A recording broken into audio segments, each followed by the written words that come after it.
I'm in one of the great ancient woodlands in Kent on a very, very windy day.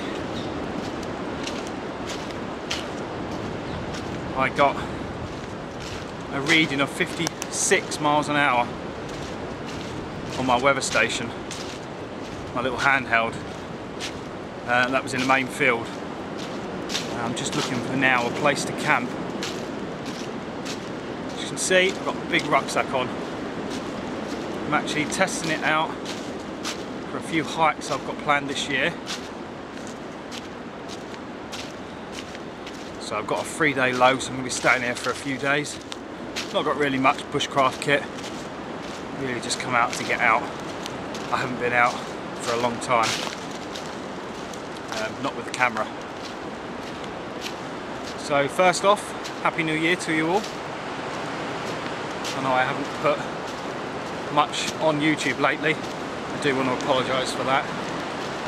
But I do have a lot of commitments elsewhere. Those of you on the Stone Age Bushcraft website will know this.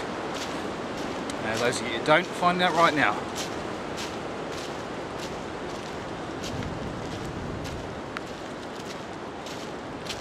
So this is a 65 litre plus bag, and it's got a lot of water in, quite a bit of food. Gear doesn't really weigh much, it's mostly the food and water that weighs a lot. And I've got a big bulky jacket in there, which is taking up most of the room, but it's a fantastic jacket. You can really tell this is an ancient woodland because there's no down branches. It's predominantly oak and pine, and I'm walking through. I've got silver birch to my right, I've got oak, silver birch, pine to my left. Blustery day. Looking forward to hanging in the hammock tonight.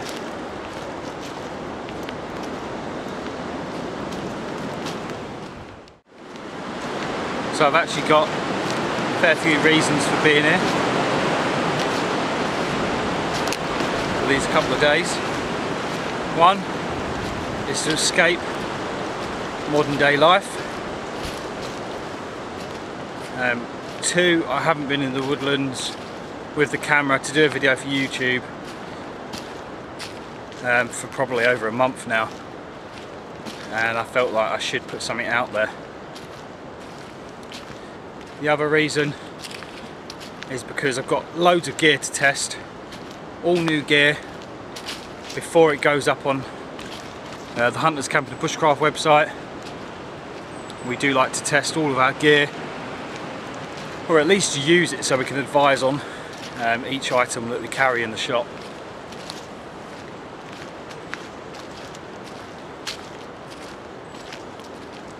So it looks all exposed around here. Not going to be good for a campsite.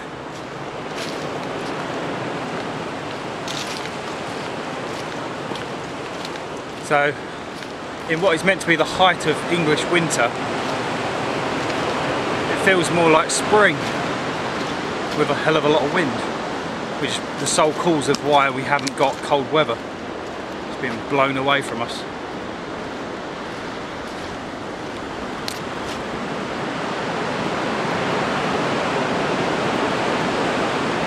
Is coming, should have to shut off. Finally cleared those. Now I've just got off the bridle path. Changed a lot through this woodland since I've been here last. There's been a lot of cutting going on. Okay, so I don't know if you can tell from the noise, very sheltered here. Unfortunately, I'm on a path right now. I want to come off that. I don't really want to go over there because it dips down, and I don't want to go too high either. This is more of a backpacking trip, not really bushcrafty at all. more so because I'm not doing anything bushcrafty. I'm not even going to lay the odds on having a fire tonight, purely because I want to test out a new sleeping bag.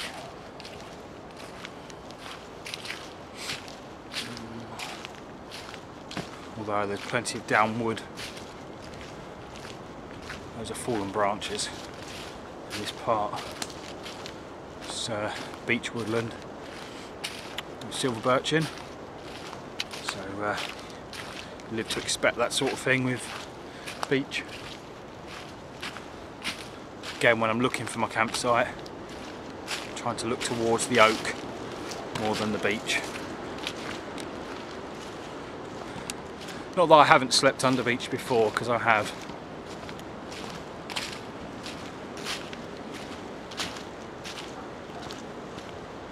It's all about risk assessment and managing your own risk. So when I normally come to this woodland, I've got a fair few places I normally use. Unfortunately, with the brush down and no leaves being on the trees, means I haven't really got much to use.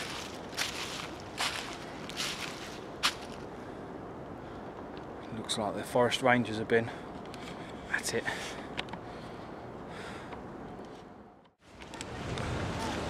Well, that was a lost cause. I've actually checked 3 campsites now, and I don't know whether you can hear in the background. Sorry about that. There's actually tree cutting going on in the main field, which has a main bridleway down there. Obviously cutting out all the dead stuff, and they've opened up most of my campsites, which is a pain. So I've got like a last ditch effort going on. Probably got about 45 minutes of daylight left. Now it's not too much of a problem, but if this campsite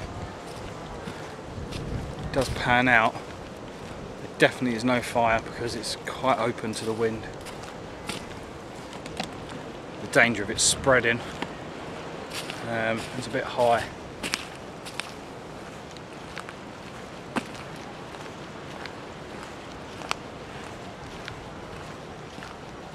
There you go. British woodlands for you. Normally riddled with paths. Normally full of people walking. Quite lucky today.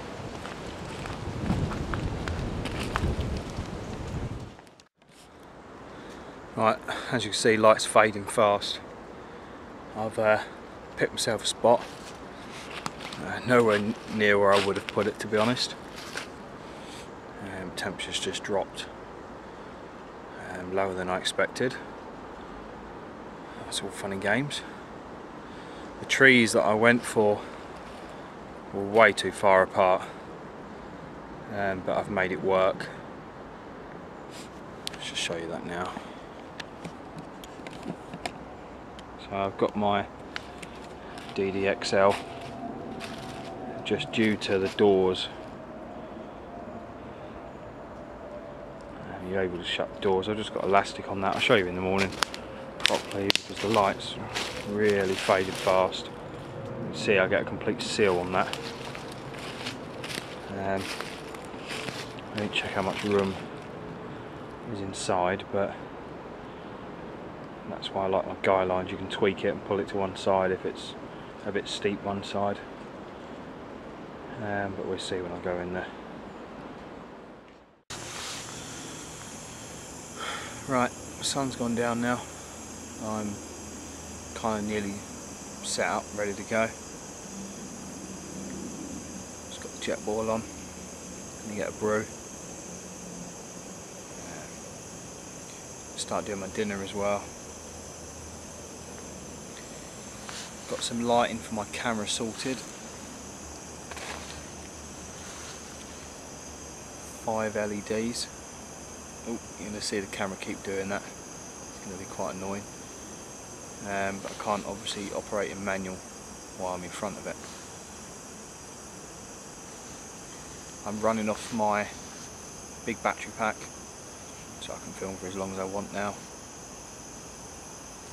Also running the little LED strip, running off that as well, which is nice because it's a USB connection. It's fantastic.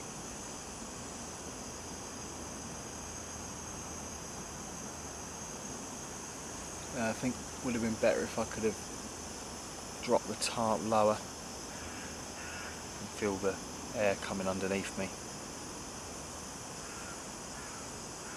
We'll have a brew and then sort that out. See how that goes. As you can hear, it's very quiet.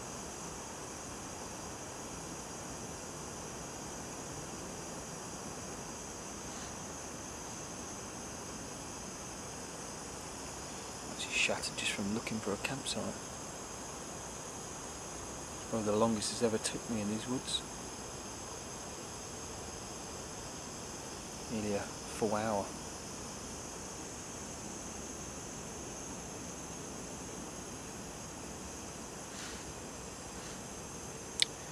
So I'm going to get this brew.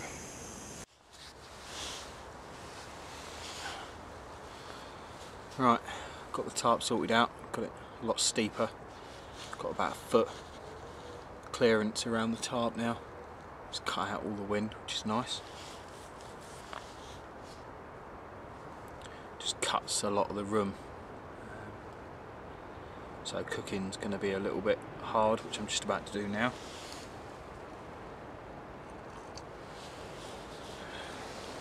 I'm going to try something a little bit different. Obviously I've got my jet boil, but I've also got the little connector.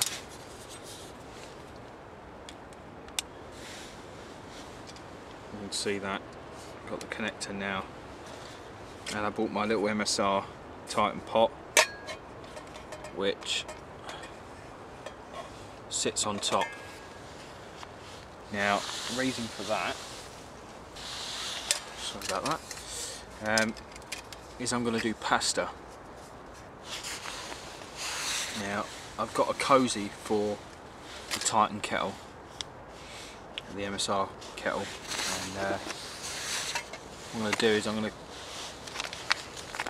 to use this. This is microwave pasta twists. Now you just open it up, I believe.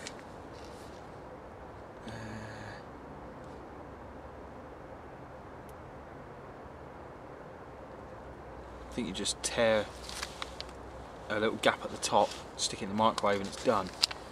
It steams with the moisture that's in there. What I'm going to do is empty it into the kettle, put a little bit of water in there, cook it for a little while, and then I'm going to put it in the cosy and then leave it whilst I'm doing just heating up this,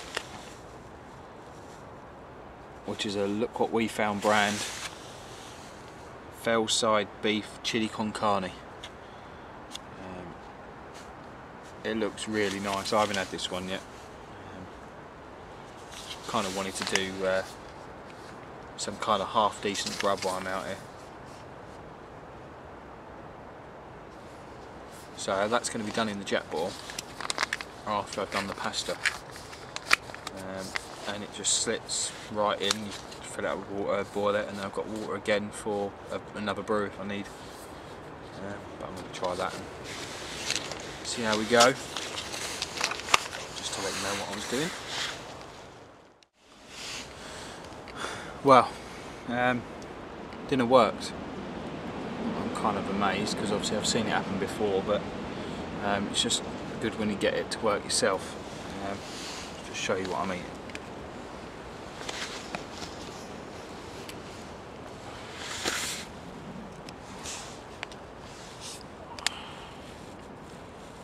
So we got, I didn't put all the pasta in, we've got pasta and chilli. Definitely a favourite of mine, as well as the likes of curry and stuff like that. I like to have nice strong flavours when I'm out in the woods, as well as being at home. But yeah, that's what I got.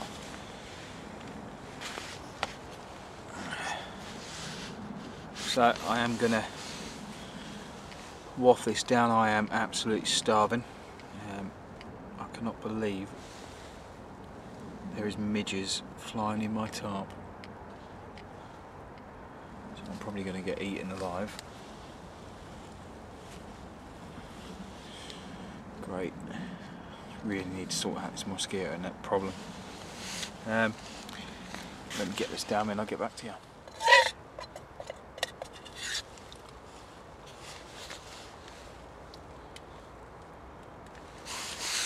As Shug will say, man, that's good eating. Goodness gracious, that's good eating. Sorry, Shug. Killed it for you, mate. That was unbelievable. Really nice. So if you want to try some, it's the Look What We Found range. And it's the Fellside Beef Chili Con Carne.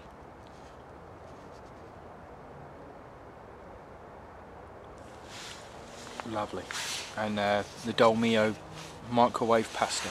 Did exactly the same with the rice. I just find the pasta's more bulking for your stomach. Obviously I could have just ate more rice, but that was a good quantity. And now with washing up, pretty simple, hot water from the jet boil after boiling the chili con carne up, and lid on, give it a shake, and it should all come off. Fingers crossed, eh? It's me pretty much settled in for the night, testing out a new foot mat. I've got my jacket under my legs. I've also got my waterproof jacket wrapped around the underneath of the end to stop the wind from hitting near my feet. I've got my small under blanket underneath me here. Feeling pretty comfortable. I'm going to be warm.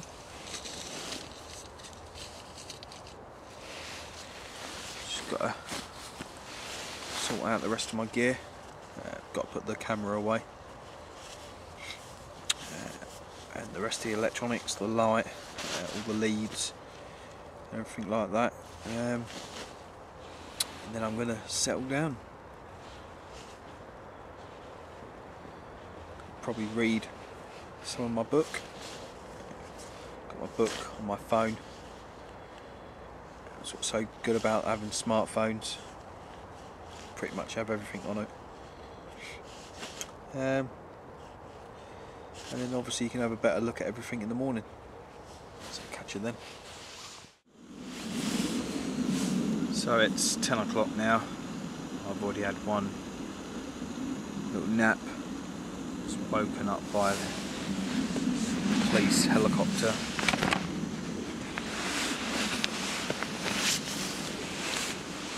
Annoying. Just actually getting jet boil on again, get a coffee. Got some Starbucks ground coffee.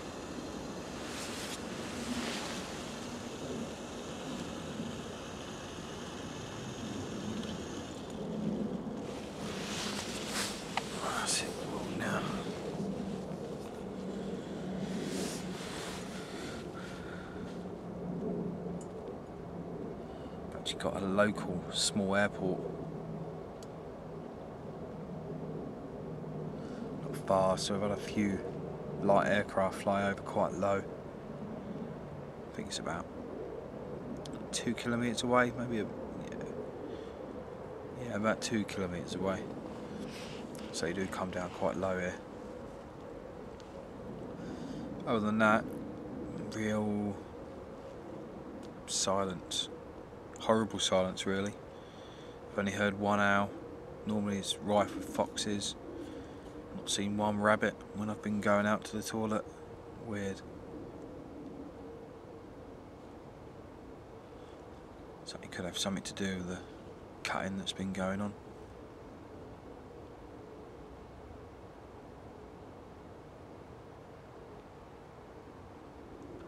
Really quiet.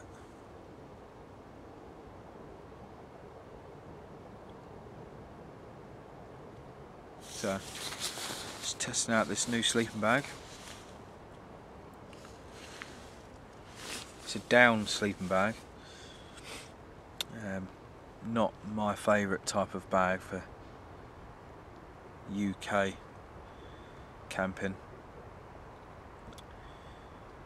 But obviously you've got to treat it with a lot of care here, because if it does get wet, it's got no insulating properties whatsoever. Starting to put a DWR coating on the top of sleeping bags, which is really clever, but again, down,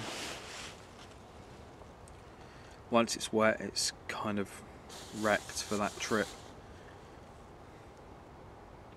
so I've got to be quite careful. I've actually picked a day that, although it's windy, it's going to be dry, so ideal cold and dry. It's a Marmot bag, and it's the Never Winter. It's got quite a good fill power. I'm not sure on the specifics, but it was at a good price, and I thought, why not give it a go. I've only had one or two down bags before that have been wrecked by water. So I thought I'd give a new type of bag a go.